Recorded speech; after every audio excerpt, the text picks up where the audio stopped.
What's up, guys? Stacy here from Becoming Financially Fit. And today I recently had a conversation with my buddies who's currently in the military.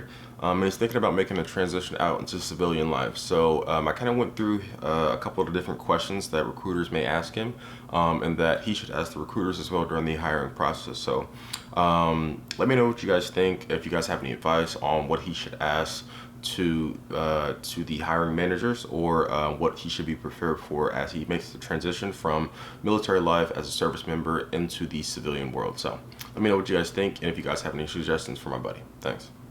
4 different types of questions: a connection question, a culture question, a challenges question, set of questions, and a closing question. So like I was saying, for the connection, when you actually get into that interview and you want to start establishing like the rapport with whoever is interviewing you, you say, okay, what path did you take to land your current role? So with that, they're going to open up and they're going to be like, okay, I did this and this and this to get my current role. And then what you could say to them is, based off of what they say, you can kind of connect to them. So my current boss, he is an Army grad. So if I were to ask him that question, he would say, oh yeah, I went to the military academy, blah, blah, blah, and go through that whole thing. And then you can immediately have something to work off of and something to relate to them by saying, oh, hey, you went to the academy, I did as well, blah, blah, blah. And you can just go through that path. The next connection question I would say is, what do you love most about working here at whatever company you're interviewing for? So if that was JP Morgan, if that was Blackstone, or whatever company it is, you can say, what do you love most about working here at JP Morgan? And so that's going to give you the best sense of, should I actually work here or not? Okay, so then when you go into the next thing about the culture. So when you're looking at the culture, like I was saying, it's not only what you want to find out about that particular team, but you also want to find out about the company. So one of the first questions you can ask is, what does it take to be successful in this role? And by successful, you mean a high performer, right? Because there's a lot of things you can do to be quote unquote successful at a role, but they probably have some high performers on the team. So what they're going to tell you is they're probably going to give you some exact examples about what people on their team are doing. And so in the interview, just have a piece of paper, be like, jot it down, so you know if you were to get the role exactly what to do and who to emulate when you get into that position.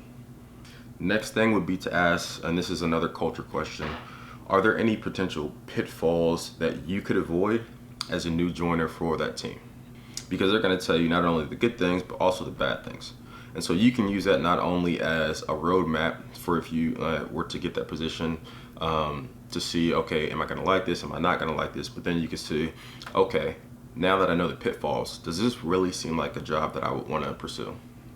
And it all, like I said, all these questions depend on how the interview is going. So then you get to challenges section. And so this is going to be a part of the interview where they say, okay, what questions do you have for me?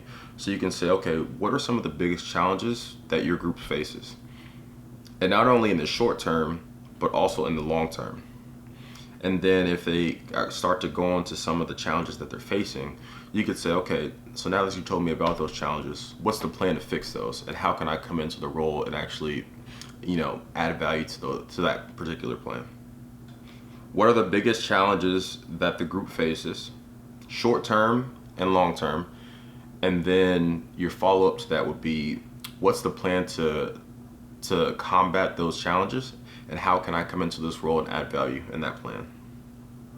All right, so the next question in the challenges section would be, how can I benchmark myself to ensure I'm on the right track?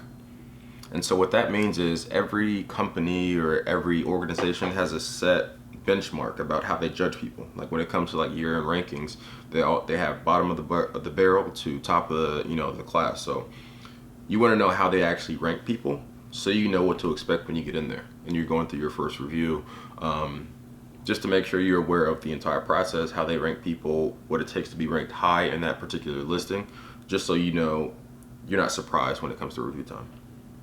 And that's also going to be some things that are going to let you know, okay, they just gave me 5 things about how I can be benchmarked as a high performer. So now when I go into the role, I'm going to do those 5 things to the best of my ability. So these are just things that I've just learned along the way, just talking to different people, hiring managers, just about, how when I'm going through the interview process, what do they look for and how can I, benefit myself? All right, so then two more questions, and this is the closing.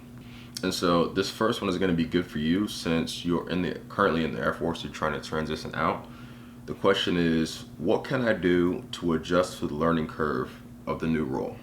And this is going to be big because I know, like, coming from the Air Force and trying to get into like a financial firm or any type of other firm that's outside of the Air Force. I know you're in finance now, but it's going to be completely different than what you're doing. So they're going to be able to kind of steer you in the right direction to say, okay, before you come in, you need to learn this, or it's kind of like an on-the-job training. It all depends on the role, honestly. But they're going to be able to tell you what to do. And so then, instead of asking about salary or anything like that, you kindly just suggest like, hey, so the last question would be, so what are the next steps in the process? And then you just leave it at that. You don't ask about second interviews, super days, who you should be reaching out to. They'll kind of just leave that part of the conversation, and then based off what they say, you can kind of go from there.